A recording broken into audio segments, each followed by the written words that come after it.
Aleluia. Louvado seja o nome do Senhor. Santo é o nome do Senhor. Glória a Deus.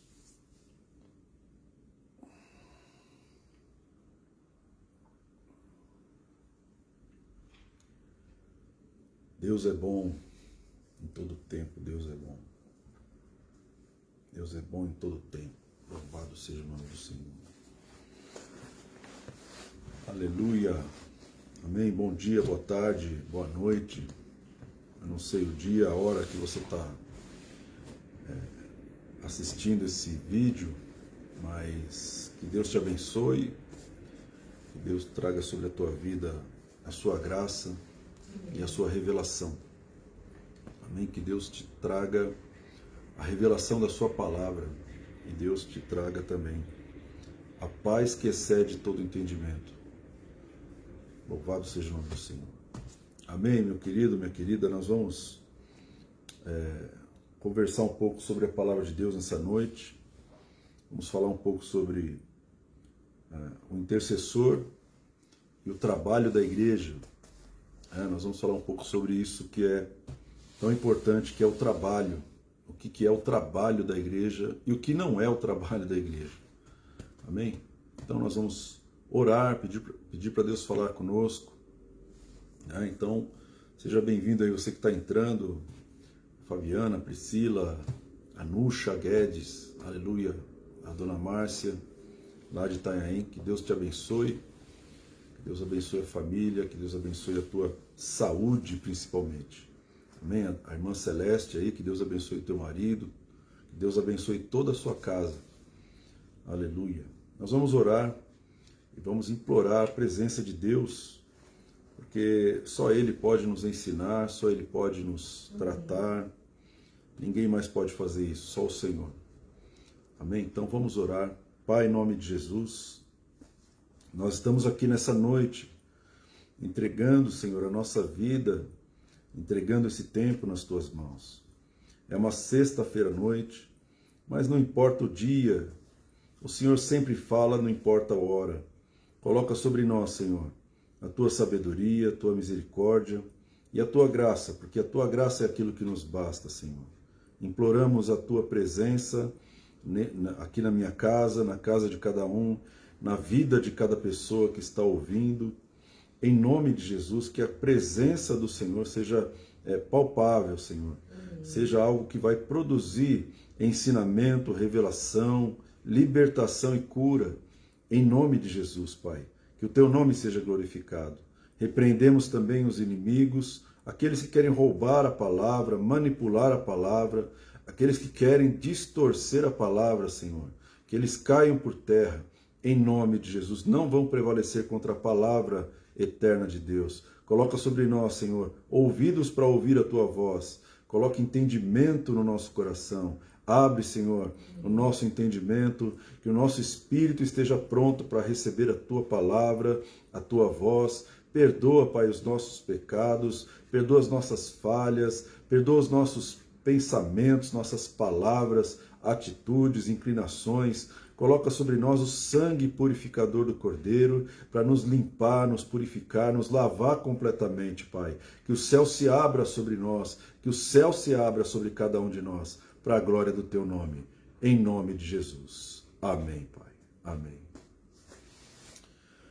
Amém, meu querido, minha querida. Louvado seja o nome do Senhor. Nós vamos falar sobre uma palavra que alguns gostam, outros não gostam, né? Nós vamos falar sobre o trabalho. O trabalho, né? Isso é importante a gente compreender qual é a visão de Deus sobre o trabalho de um intercessor, o trabalho de um profeta. Quando a gente fala de trabalho, a gente fala sobre uma série de tarefas, né, de atividades físicas, ações que nós fazemos com um propósito específico. Um trabalho ele nunca é feito sem um propósito, sem um alvo, sem um objetivo. Então, o trabalho é importante, o trabalho foi criado por Deus desde o Éden. Deus colocou o homem ali no Jardim do Éden, né? Depois de ter trabalhado durante 6 dias, né? Durante 5 dias, Deus cria o homem e a mulher e coloca no Éden o homem para que o homem pudesse lavrar a terra, para que ele pudesse guardar a terra. Então, o trabalho, ele já existe antes do pecado. A atividade visando a multiplicação, visando, né, a proteção, esse tipo de trabalho já existia no Jardim do Éden, né? Deus colocou o homem ali e falou assim, você vai trabalhar. Você não vai ficar aí sem fazer nada, você não vai ficar aí só se alimentando das árvores. Na realidade, eu criei tudo isso para que você pudesse exercer uma atividade, para que você não ficasse parado. Deus não criou o homem para ficar parado, irmão. Deus não criou o homem para ficar preguiçoso. Deus não cria as pessoas para que elas fiquem inertes. Na realidade, toda a inércia é um problema físico, é um problema psicológico, emocional. Toda a inércia vai trazer um problema sério para a vida do homem. E a inércia espiritual também segue a mesma regra. Pessoas que estão inertes, elas acabam enferrujando, seus corpos acabam se prejudicando, né? A sua mente, ela começa a parar quando a pessoa fica muito tempo parada, sem fazer nada. Isso é um problema, é uma pessoa que morre estando viva. Então, o trabalho é importante, o movimento é importante. A ação é importante. Deus criou o homem para que ele se movimentasse, para que ele trabalhasse, para que ele construísse algo, para que ele visse que aquilo que ele estava fazendo tinha algum tipo de resultado. Então, no Éden, você vai lavrar o jardim, ou seja, você vai plantar, você vai semear, e você vai ver o fruto do seu trabalho. Você vai ver que a árvore vai começar a crescer, depois ela vai começar a frutificar e você vai se alimentar daquele fruto. Então Deus, ele já havia determinado que o homem trabalhasse antes do homem cair em pecado. É porque o trabalho é importante, irmão. Esse é um princípio que já existe antes da queda do homem. Com a queda do homem, o trabalho ele continua, mas ele ficou penoso. Então, a maldição que o homem atraiu para si mesmo, a terra não dará sua força. Ou seja, você vai ter que suar muito, uma fadiga, um cansaço muito grande para que você possa granjear o seu pão. Então, esse tipo de maldição foi o que veio sobre a raça humana, sobre as pessoas, por causa do pecado do homem. Mas o trabalho sempre existiu, o trabalho tinha que continuar existindo. O homem agora tem que trabalhar, mas ele tem que trabalhar com mais esforço do que ele deveria trabalhar. Amém? Deus criou o homem para que ele trabalhasse, não para que o trabalho o matasse, não para que o trabalho fosse uma coisa pesada, uma carga muito difícil de ser levada. Então, vamos gravar bem essas coisas. O trabalho foi criado por Deus, mas o trabalho criado por Deus não é um trabalho que vai gerar um tipo de sacrifício, um tipo de penalização, um tipo de fardo muito pesado. O trabalho de Deus não é assim, irmão. Não é assim o trabalho de Deus. Então, se nós estamos trabalhando e isso está sendo um peso, um fardo, está sendo algo muito difícil de levar, é melhor reavaliar como nós estamos trabalhando, reavaliar se é Deus que está mandando a gente trabalhar daquele jeito, reavaliar se nós temos que trabalhar até a gente morrer de trabalhar, se isso é da vontade de Deus. Você acha que Deus fez isso? Você acha que essa maldição por causa do pecado é que estabeleceu isso? Então, tudo isso tem que ser avaliado e reavaliado. Porque o trabalho não é maldição. Não é maldição. Né? O que é a maldição que o homem trouxe sobre a vida dele? A maldição é que o esforço seria muito mais, seria exponencialmente elevado para atingir o mesmo resultado. Mas o trabalho veio de Deus. O trabalho veio de Deus. E ele vai continuar até o último dia, né, desse planeta. Né? João capítulo 5, versículo 17. João 5,17 diz assim a palavra de Deus: mas Jesus lhes disse, meu Pai trabalha até agora e eu trabalho também. Então essa é uma frase que Jesus falou ali para os judeus, para os fariseus, onde ele afirma que o Pai trabalha, né? Que Deus Pai trabalha. E Deus Filho trabalha, Jesus trabalha, meu Pai trabalha até agora e eu trabalho também.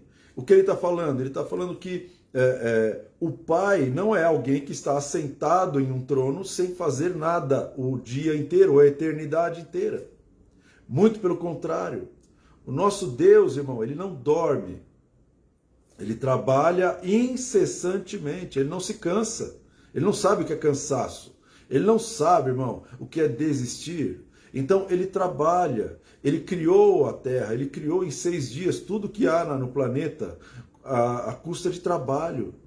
Ele foi formando, ele foi trabalhando, ele foi gerando. Até para fazer o homem, ele teve que tomar ali o barro, o pó da terra, e ele teve que formar com as suas próprias mãos o corpo do homem. Depois ele soprou nas narinas o fôlego de vida. Então isso é trabalho.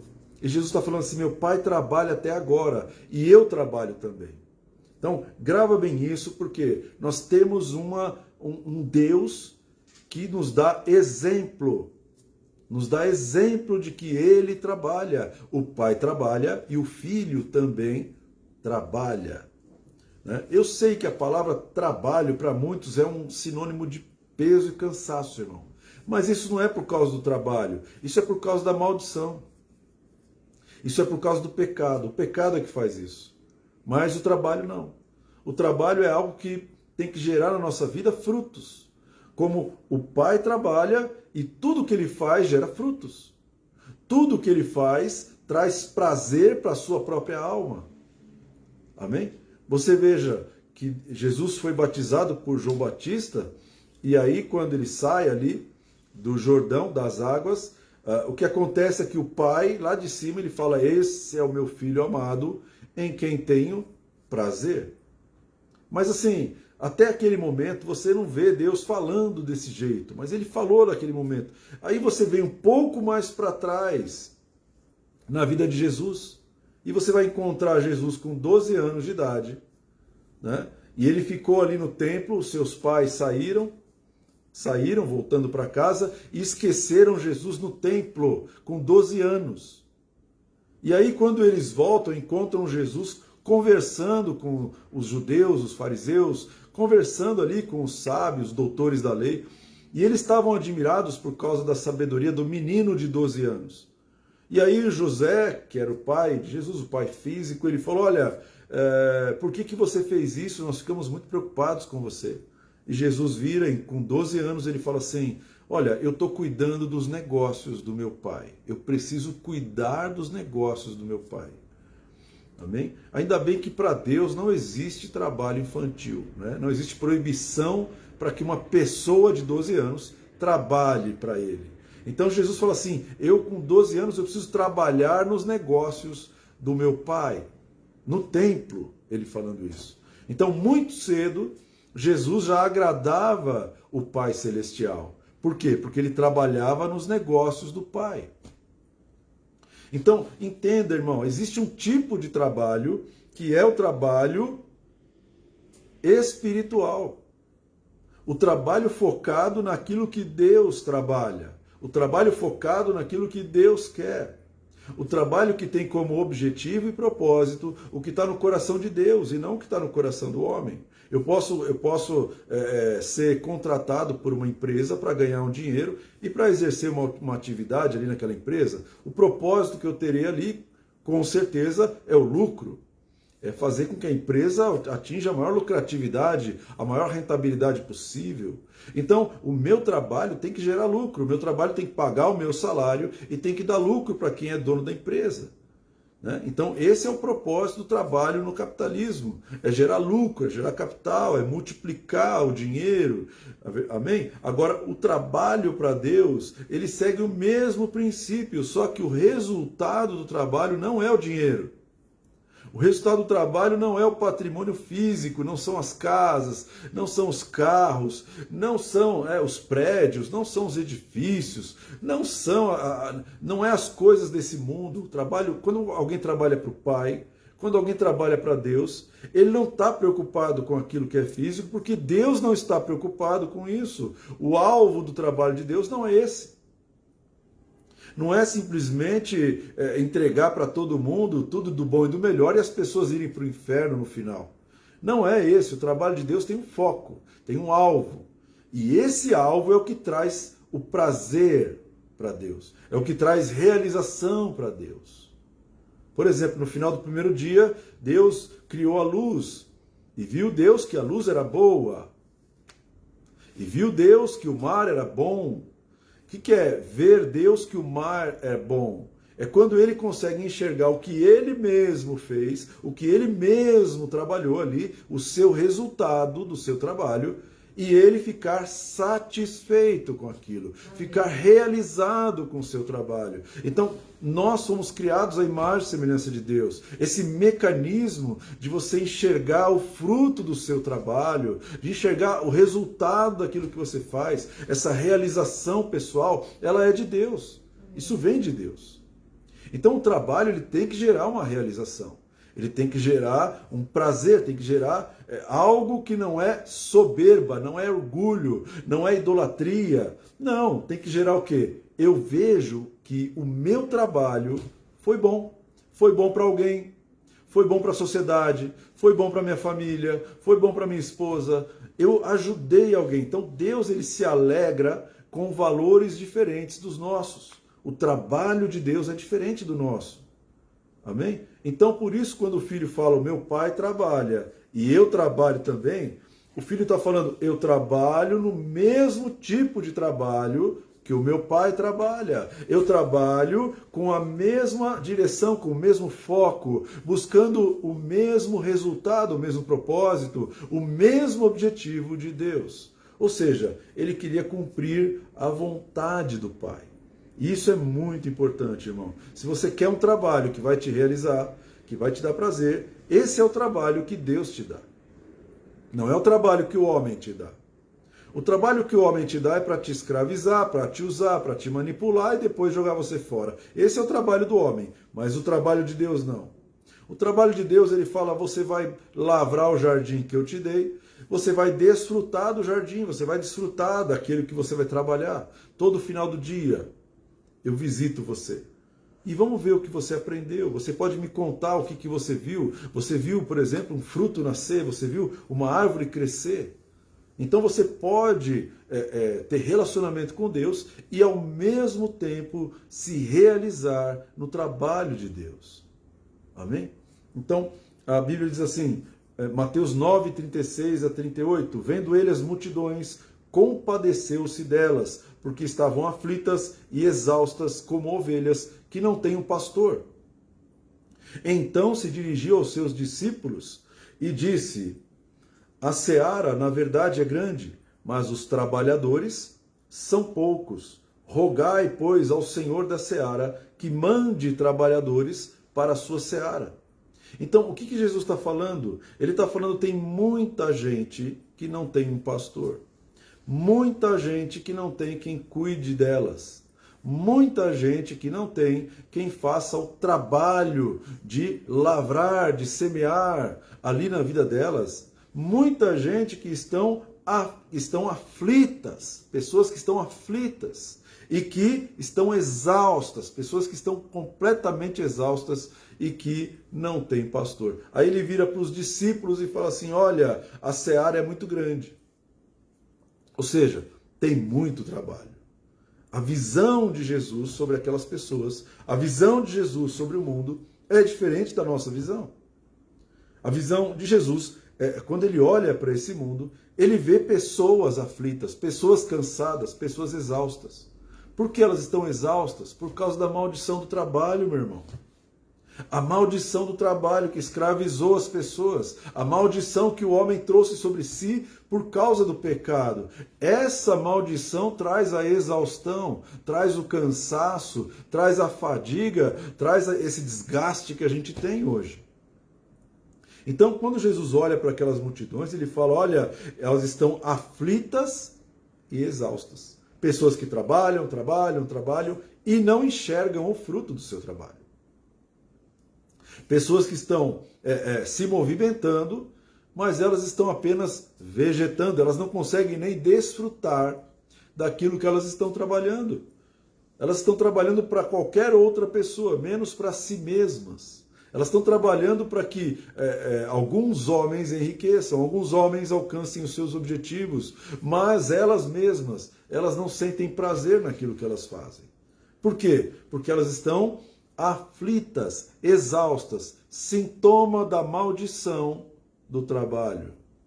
Sintoma de maldição de trabalho. Você está exausto, você está aflito e você está desgastado. Né? E o que nós precisamos quando estamos assim? Jesus ele responde essa pergunta. A seara é grande, mas os trabalhadores são poucos. Ora, ele está falando assim, está vendo as pessoas estão exaustas? Então, são poucos os trabalhadores. Mas que tipo de trabalhador se essas pessoas trabalham bastante e estão exaustas por causa do trabalho? Elas estão cansadas de trabalhar. Ele não está falando do trabalho delas, ele está falando do trabalho espiritual, trabalho de cima. Ele está falando de um tipo de trabalho que é espiritual. Rogai ao Senhor da seara que mande trabalhadores para a sua seara. Então é importante a gente compreender, meu querido, que Deus é quem envia trabalhadores para a seara. Não é o Renato não envia ninguém para lugar nenhum. Eu não tenho capacidade de fazer uma seleção, um recrutamento no reino de Deus. Na igreja, quem faz o recrutamento e seleção é o próprio Deus. O que nós, como intercessores, podemos fazer é rogar ao Senhor da seara para que Ele envie os trabalhadores. Ele vai enviar os trabalhadores para fazer o trabalho que Ele determinar. E não eu, não o homem, não o Renato. Eu não tenho condição de fazer isso. Então, a direção de Jesus para nós é: Senhor, levanta, Senhor, coloca trabalhadores, envia trabalhadores para a seara, envia intercessores para a seara, envia pastores para pastorear, mestres para ensinar, evangelistas para evangelizar, envia, Senhor, os diáconos para servir, envia a pessoa que tem dom de misericórdia, envia quem tem dom de governo. Senhor, envia os trabalhadores, porque é o Senhor que envia. Jesus podia ter falado para os discípulos: por que vocês não saem no meio dessa multidão e escolham vocês as pessoas, escolham vocês quem vai trabalhar? Ele podia ter falado isso. Quem sabe algum discípulo de Jesus, Pedro, Tiago, João, que estavam mais próximos ali, eles fossem mais capacitados a fazer recrutamento e seleção. Mas não. Jesus fala assim: olha, roga ao Senhor da seara para que Ele envie trabalhadores. Então, o primeiro papel de um intercessor com o trabalho da igreja é que ele rogue ao Senhor para que o Senhor envie trabalhadores. Para que ele rogue ao Senhor, para que ele peça ao Senhor. Os trabalhadores não se levantam, não são enviados pelos homens, não são levantados pelos homens. Eles não começam a trabalhar pela força e pelo braço humano. Trabalhadores são enviados, são impelidos, são impulsionados, são inspirados, são movidos pelo Espírito de Deus. Não são movidos pelos homens, não são movidos pelo Renato. Alguém pode me convencer a trabalhar na igreja? Não, mas Deus pode. Quando Deus fala comigo: você vai trabalhar, eu estou te enviando, acabou, irmão. Então, o que nós precisamos fazer? Rogar ao Senhor da seara. Senhor, envia trabalhadores, envia, Senhor, envia os seus trabalhadores. Por quê? Porque se eu levantar alguém, eu vou errar. Se eu levantar alguém, eu só consigo enxergar o que está diante dos meus olhos físicos. Eu vou cometer erros um atrás do outro. Vou colocar pessoas erradas nos lugares errados. Eu vou colocar pessoas ruins para cuidar de pessoas boas. Eu vou fazer tudo errado, irmão. Então Jesus está dando uma direção tremenda. Roga ao Senhor para que o Senhor envie os trabalhadores. Que o Senhor envie quem vai trabalhar. Amém? Outra coisa que esse texto me fala: rogue ao Senhor para que Ele envie quem trabalha. Para que Ele envie aquela pessoa que quer trabalhar, uma pessoa que tem um movimento, que faça um movimento de trabalho, uma pessoa que faça o esforço que o trabalho requer. Não uma pessoa que é preguiçosa, não uma pessoa que não faz nada, não uma pessoa que tá encostado. E essa realidade nas igrejas é muito comum. As pessoas acabam se encostando, porque são chamados, né? Na cabeça delas são chamados e não fazem nada o dia inteiro. Ficam pensando só no culto, só em pregar, e aí durante o dia não faz nada o dia inteiro. Fica encostado, não trabalha, não gera nada, não ora, não busca, não faz nem o trabalho espiritual e nem o trabalho físico. Muita gente na igreja que não gosta do trabalho acaba se encostando ali porque pensa que ali vai ter vida fácil, irmão. Vida fácil. Então, roga ao Senhor para que Ele envie trabalhadores, não preguiçosos. Rogue ao Senhor para que envie pessoas que trabalhem. Pessoas que trabalhem têm que ser geradas na intercessão. Pessoas que trabalham têm que ser geradas na intercessão, irmão. Rogai ao Senhor da seara. Roga para que Deus envie as pessoas que Ele escolheu para enviar. Amém? Aí a igreja vai conseguir estabelecer ali o seu trabalho espiritual. Os pastores que foram enviados por Deus, para que eles sejam movidos por Deus em todo o tempo. Amém? Quando Deus chama alguém, irmão, a pessoa não consegue falar não. Consegue. Ela tem algo dentro dela que é impossível você resistir. É impossível. A sua mente, a sua energia, a sua visão está toda focada no trabalho que Deus mandou você fazer. Está tudo focado nisso. E aí você acaba sendo impelido pelo Espírito para fazer isso. E não pelo homem. E não pelo homem, irmão. Então, vamos rogar a Deus. Vamos rogar ao Pai. Pai, envia trabalhadores para a sua seara. Envia trabalhadores para a seara. Ministros têm que ser gerados na intercessão diante do Pai. Pessoas que trabalham, ministros são servos. Ministros, eles não são líderes, eles são servos. Servos. Ministro, a palavra ministro significa servir. Servo. Pessoas que servem os outros. Pessoas que servem a ceia, pessoas que servem o serviço, que servem a oração. Pessoas que servem, irmão. Não pessoas que mandam, não pessoas que comandam, são pessoas que servem. Jesus falou assim, eu não vim para ser servido, eu vim para servir. Eu vim aqui para te servir, eu vim aqui para limpar o teu pé, Pedro, eu vim aqui para lavar o teu pé, Judas. Eu lavo o teu pé, Judas. Eu lavo o pé do Judas, eu lavo o pé do Pedro, eu lavo o pé do Tiago. Eu vim aqui para isso. Eu vim aqui para servir. Eu vim aqui para trabalhar, não vim aqui para ficar folgado e mandando os outros fazer. Amém? Então, isso é trabalho. Isso exige trabalho. Então, puxa vida, mas eu tenho um chamado de Deus, Deus vai me tirar do meu trabalho secular para trabalhar na igreja. Meu querido, se Deus tem esse propósito, Ele vai fazer, não tenha dúvida disso. Mas não se engane. Se você quer trabalhar na igreja sem Deus ter te chamado, não se engane. Se o homem está te chamando e Deus não te chamou, não se engane. Não faça nada se Deus não enviar você a fazer. Rogai ao Senhor da seara para que Ele envie os trabalhadores, para que Ele levante as pessoas, para que Ele guie as pessoas, para que Ele conduza as pessoas. Quando alguém é conduzido pelo Senhor da seara, ele vai fazer um trabalho de maneira fiel. Quando ele é impelido, quando ele é enviado, quando ele tem a experiência pessoal com Deus, irmão, ninguém pode tirar isso dele. Ninguém pode impedir ele de trabalhar. Por quê? Porque ele foi chamado pelo Espírito de Deus. Não foi chamado por uma pessoa. Foi chamado por Deus. Amém? Então existe um trabalho a ser feito na igreja, o trabalho espiritual. Né? Mas que trabalho é esse?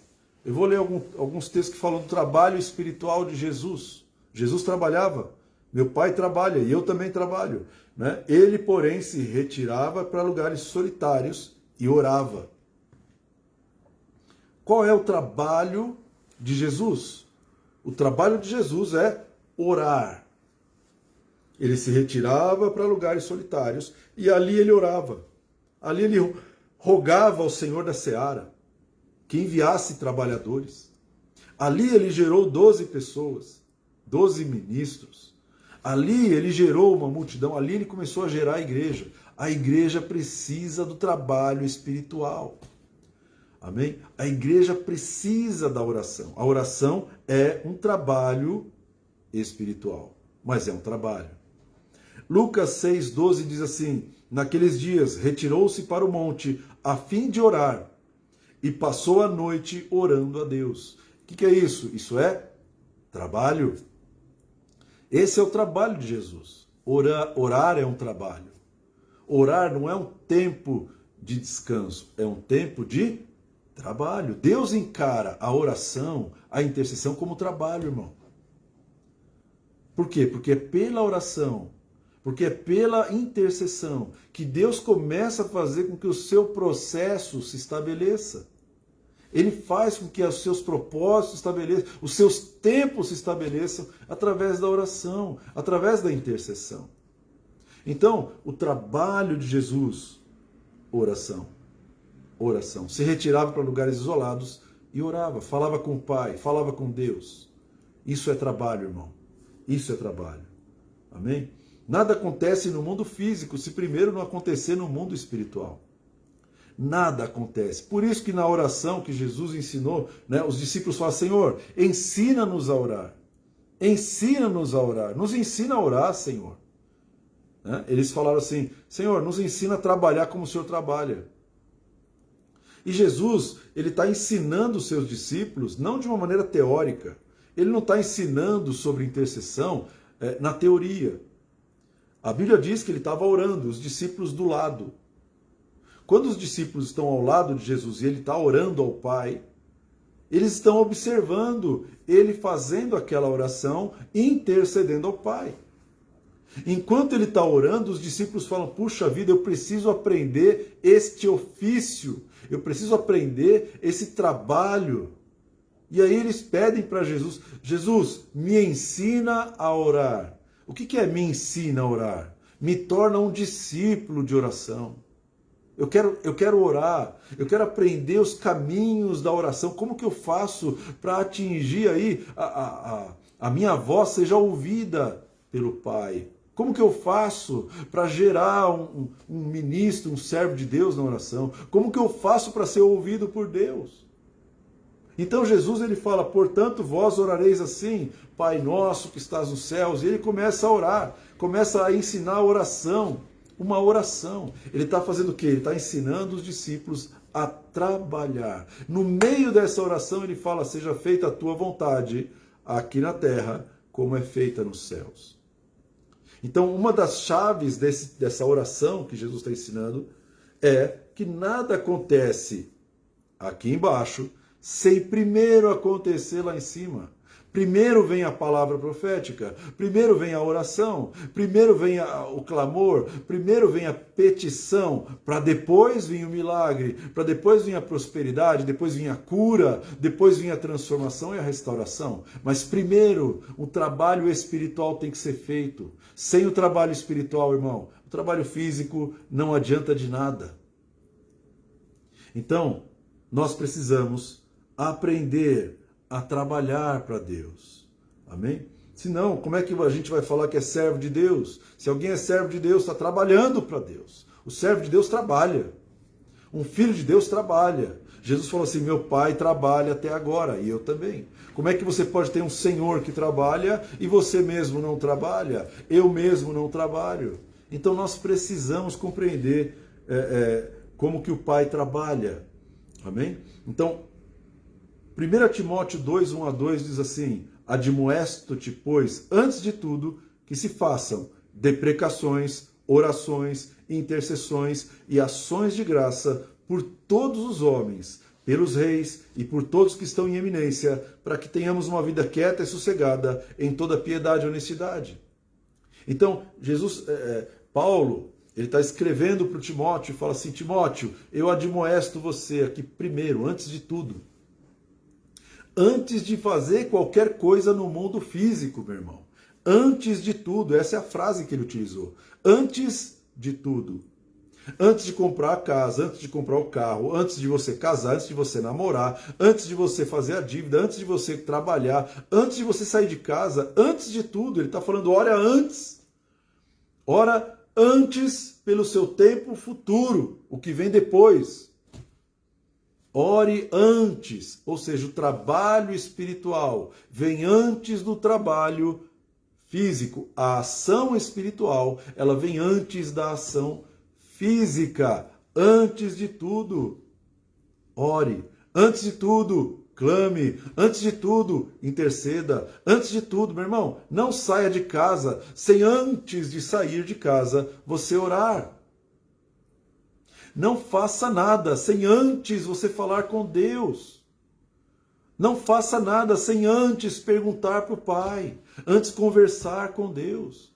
Nós temos que mudar o coração de Deus? Não, nós temos que atrair aquilo que Deus já nos deu, as bênçãos, as promessas, mas nós temos que atrair pela oração, pela intercessão, pela profecia, pela palavra. Então, isso vem antes, irmão, e não depois. As coisas não vão acontecer no mundo físico se primeiro não acontecerem no mundo espiritual. Primeiro vem o espiritual, depois vem o carnal. Primeiro vem a oração, depois vem a ação. Primeiro vem a intercessão, irmão, depois vem o livramento. O livramento não vem automaticamente. Por isso ele está falando, antes de tudo, rogo que façam orações, que façam intercessões, que se façam ações de graça antes. Amém? Então, o diabo odeia quem ora pelo tempo futuro. A gente ora pelo que passou. Ah, a pessoa ficou doente, vamos orar. A pessoa ficou não sei o quê, vamos orar. A pessoa sofreu um acidente, vamos orar. Então, agora você está orando pelo passado. O passado, a tua oração não muda. A oração não muda o passado, irmão. A oração não muda o tempo passado. Não dá para voltar no tempo pela oração. Não dá para voltar no tempo pela oração, irmão. Então a palavra de Deus está dizendo, ore pelo tempo futuro. Ore por aquilo que ainda não aconteceu. Ore pelo tempo que vai chegar na tua vida. Você tem que orar pelo futuro, irmão, e não pelo passado. Quando você ora pelo futuro, a Bíblia chama isso de profecia. Senhor, eu estou saindo de casa, que esse dia seja um dia de paz, um dia abençoado, protege a minha esposa nesse dia, Senhor, eu envio ela debaixo da tua palavra, debaixo do teu sangue, debaixo da tua autoridade, eu envio meus filhos para estudar, livra eles, Pai, de qualquer contaminação, de qualquer ensino do diabo, e livra eles das influências desse mundo, Pai, coloca sobre eles o sangue do Cordeiro. Você está orando pelo tempo futuro, você está trabalhando, isso é trabalho para Deus, isso é trabalho, irmão. É o trabalho. Rogo-vos, admoesto antes de tudo que se façam deprecações, orações, intercessões. Primeiro você ora. Primeiro você ora. Quantas vezes a gente ora depois, irmão? Depois que sofreu acidente, depois que perdeu tudo, depois que gastou dinheiro, depois, irmão. Não adianta você chegar para Deus, Senhor, e agora? Deus fala assim, então, agora não sei, você tá sozinho. Você não me consulta, você nunca fala comigo, você não se isola para gerar minha vontade, você não fica um tempo orando, você não fala comigo no ônibus, você não fala comigo em lugar nenhum, agora você vem falar comigo, o que você quer que eu faça? O que queres que eu te faça, filho? Então a Bíblia fala assim, ora primeiro, não deixa as coisas ruins acontecerem. Isso é trabalho, isso é o trabalho da igreja, orar pelo tempo futuro e não pelo tempo passado. Amém? Olha só, Êxodo 17:11. Está tendo uma guerra. Os israelitas estão lutando contra os amalequitas. Israelitas contra amalequitas. O povo de Deus contra um povo do diabo. Enquanto Moisés levantava a mão, Israel prevalecia. Quando, porém, ele baixava a mão, prevalecia Amaleque. Então, o que é levantar as mãos? Moisés foi para cima do monte. E o que está acontecendo sobre o monte está determinando o que está acontecendo lá embaixo. O que acontece no mundo espiritual determina o que vai acontecer no mundo físico. Então alguém dentro da igreja tem que trabalhar em cima do monte. Alguém dentro da igreja tem que profetizar. Alguém na tua família tem que orar, tem que buscar, tem que levantar as mãos para o céu. Tem que profetizar. Alguém tem que fazer isso. Isso é um trabalho. Isso é um trabalho, irmão. E esse é o principal trabalho. Não é o único trabalho. Não é só isso, mas é o principal trabalho. Amém? Olha só em Atos, capítulo 6, versículo 2, diz assim: então os 12 convocaram a comunidade dos discípulos e disseram: não é razoável que nós abandonemos a palavra de Deus para servir as mesas. E no versículo 4 diz assim: e quanto a nós, nos consagraremos à oração e ao ministério da palavra. Quando a igreja começa, irmão, a igreja começa com uma comunidade muito carente, uma comunidade com muita fome, muita gente com fome, muitas viúvas pobres, muitas mulheres que perderam seus maridos porque eram escravos e eles matavam os escravos. Escravo não era gente naquela época, então eles acabavam matando muitos homens e as mulheres ficavam viúvas com seus filhos. A igreja nasce num contexto de muita carência física, muita carência de comida, do material. A igreja nasceu exatamente nesse ponto. E como a igreja tinha o mandamento de amar o próximo como a si mesmo, então a igreja ela começa a alimentar as pessoas, começa a alimentar as viúvas. E as pessoas que tinham condições de trazer os alimentos, traziam e a igreja distribuía. Mas quem eram os líderes da igreja na época? Pedro, Tiago, João, Bartolomeu, Natanael, os 12 discípulos, menos o Judas, mais o Matias, 12 pessoas. E os apóstolos estavam ali servindo as mesas. Os apóstolos estavam ali colocando, o alimento na mesa, levando cesta básica, cuidando das viúvas, fazendo um trabalho que era físico. E eles começaram a perceber uma coisa: nós estamos ajudando as pessoas fisicamente, mas nós não estamos produzindo nada espiritualmente. Nós estamos deixando o trabalho espiritual de lado para ficar só no trabalho físico. E aí Pedro fala assim: olha, não é razoável que a gente deixe o ministério da palavra e da oração para trabalhar no mundo físico. E aí você tem uma situação, irmão, que poucas pessoas conseguem entender. O trabalho principal de um ministro, de um servo de Deus, está na oração e na palavra. O trabalho principal de um ministro, de um intercessor, está no ministério da oração e no ministério da palavra. Ele tem que servir a Deus em oração e ele tem que se dedicar à palavra de Deus. Ele tem que trazer a revelação da palavra.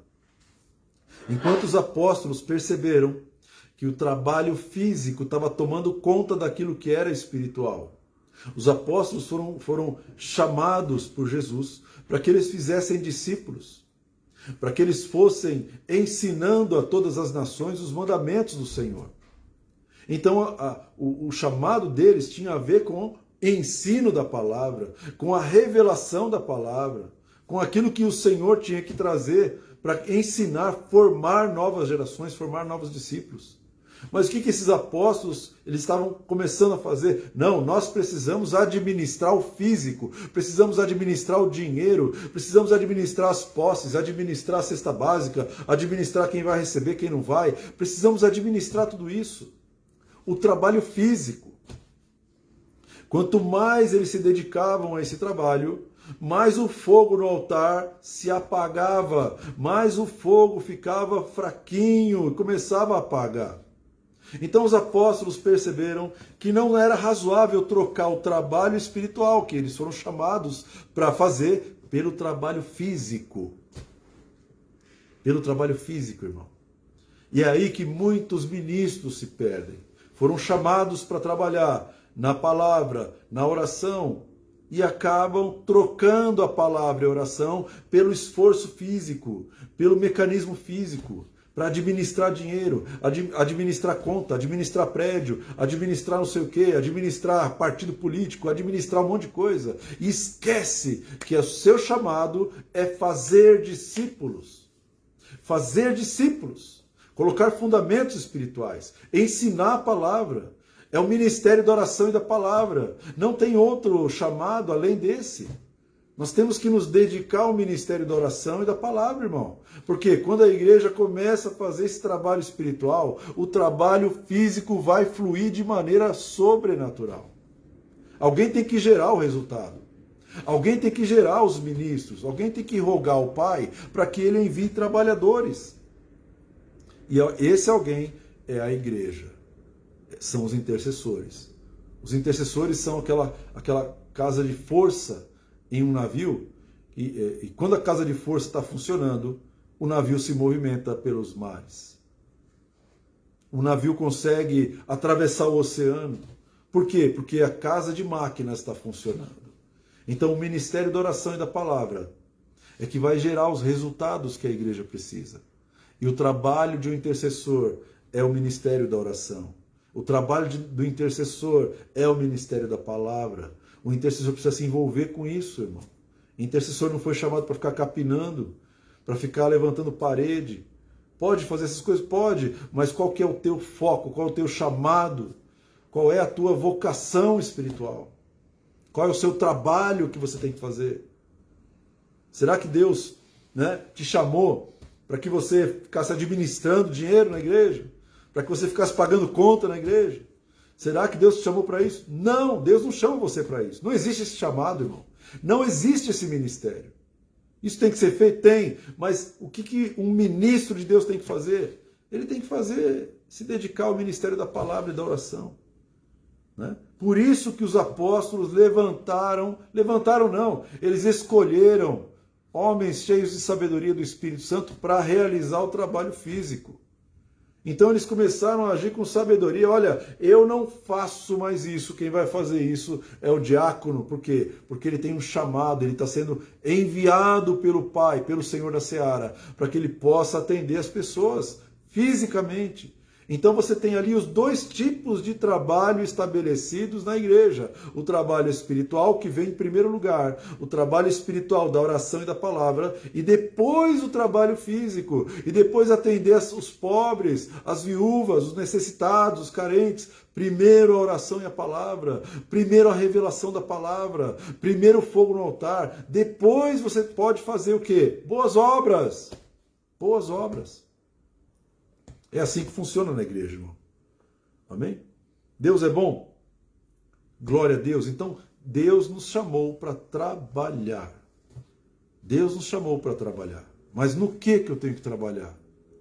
Não é verdade? Porque, vamos pensar, irmão, se Deus te chamou para trabalhar como ministro, se Deus te chamou para trabalhar como servo, eu te garanto que a Bíblia não diz que o teu trabalho é físico. O teu trabalho será espiritual. Então existe um esforço do mundo espiritual para tirar você do trabalho espiritual na sua casa, na sua igreja, em todo lugar. Existe um esforço para deixar você cansado, para que você se canse com aquilo que é físico, se canse com a lógica, se canse com os números, para que você perca o foco no trabalho que Deus chamou você para fazer. Deus te chamou para fazer um trabalho espiritual. E o trabalho físico? O trabalho físico, ele vai chamar trabalhadores para o trabalho físico, os diáconos. Mas e você? Se Deus te chamou para o trabalho espiritual, irmão, se dedica, se consagra. Eu quero ler um texto aqui para a gente já ir terminando, que fala das duas dimensões dentro de uma casa, dentro de uma cidade do trabalho. As duas dimensões que nós precisamos compreender. Salmo 127, versículo 1 e versículo 2. Diz assim: se o Senhor não edificar a casa, em vão trabalham os que a edificam. Se o Senhor não guardar a cidade, em vão vigia a sentinela. Inútil vos será levantar de madrugada, repousar tarde, comer o pão que penosamente granjeastes. Aos seus amados ele o dá enquanto dormem. Então, o que o salmista, o que a palavra de Deus está nos ensinando? Se o Senhor não edificar a casa, em vão trabalham os que a edificam. Ou seja, meu irmão, tudo que você faz, todo o seu esforço, toda a sua energia, todo o seu desgaste físico, o seu desgaste psicológico, o seu desgaste mental, tudo aquilo que você se desgasta fazendo vai ser em vão se o Senhor não estiver edificando a casa. Agora eu te pergunto, meu irmão, como é que Deus edifica a casa? Como que Deus edifica a casa? Jesus responde. Jesus respondeu para Pedro. Ele falou assim, ó, sobre esta pedra eu edificarei a minha igreja. Sobre esta palavra, sobre a palavra que você acabou de trazer, a revelação que Deus acabou de trazer para você, eu edificarei a minha igreja.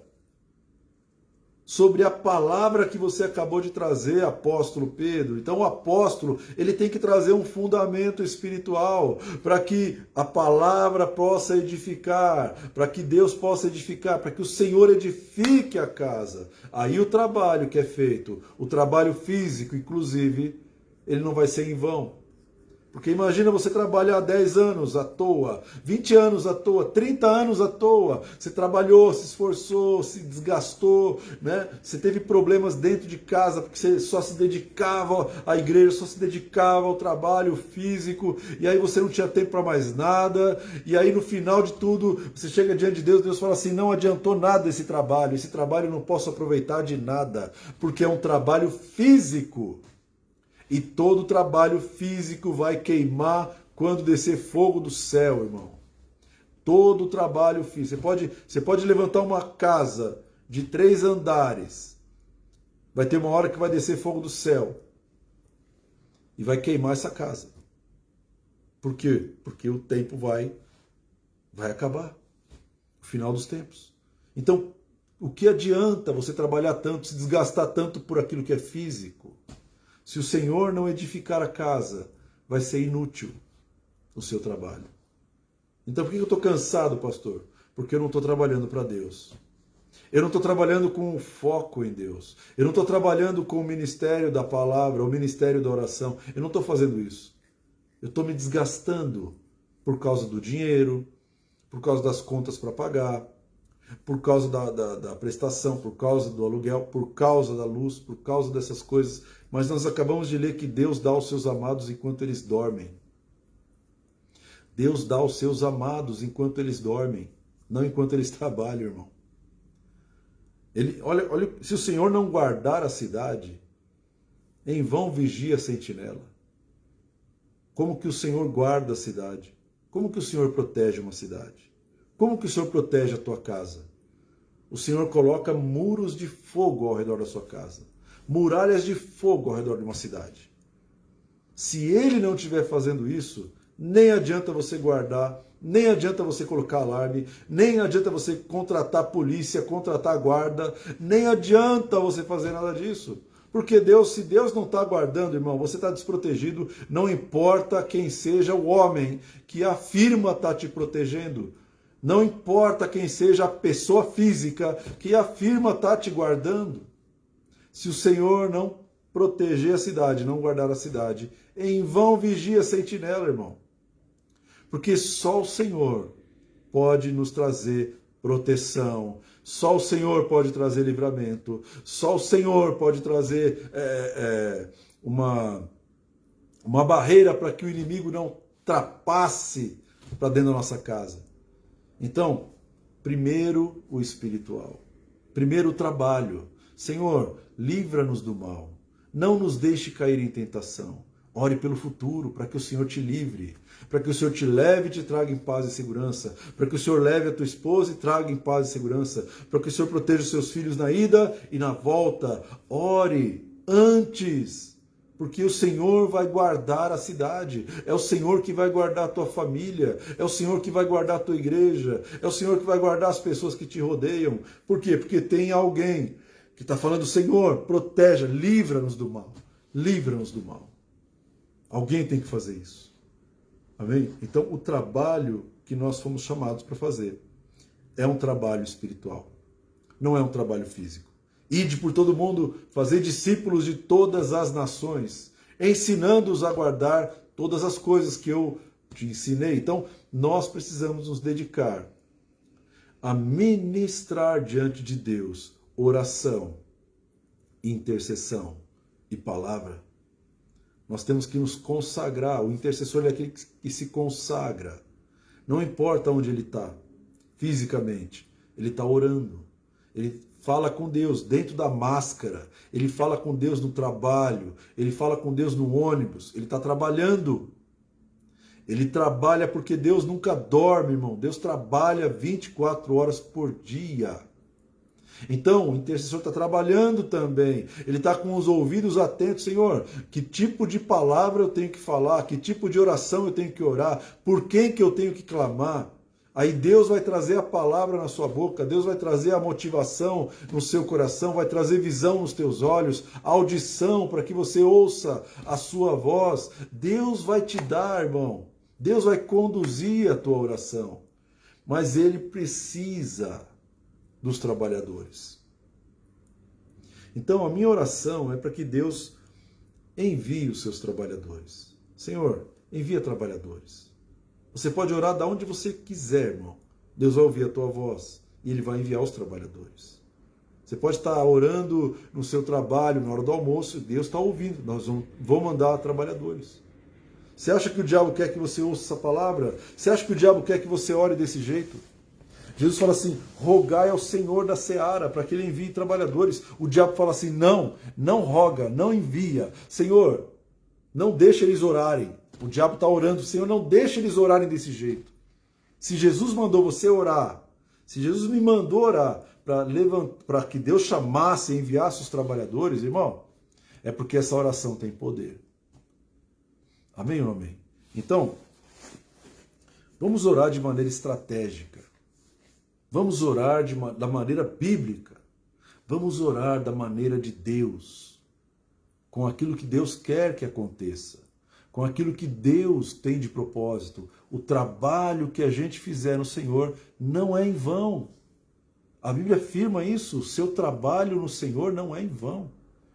Você pode trabalhar a vida inteira numa empresa e a empresa te mandar embora. O seu trabalho de uma vida inteira vai acabar com a tua saída. Você não deixou legado para ninguém, irmão. Você deixou o trabalho, o seu esforço foi ali. Foi ali e acabou ali. Foi para isso que você trabalhou na empresa. Mas quem trabalha para Deus, mesmo depois de morto, o seu trabalho continua ecoando, continua produzindo frutos, continua produzindo resultados. Tem orações que envolvem a tua vida que foram feitas por pessoas que já morreram.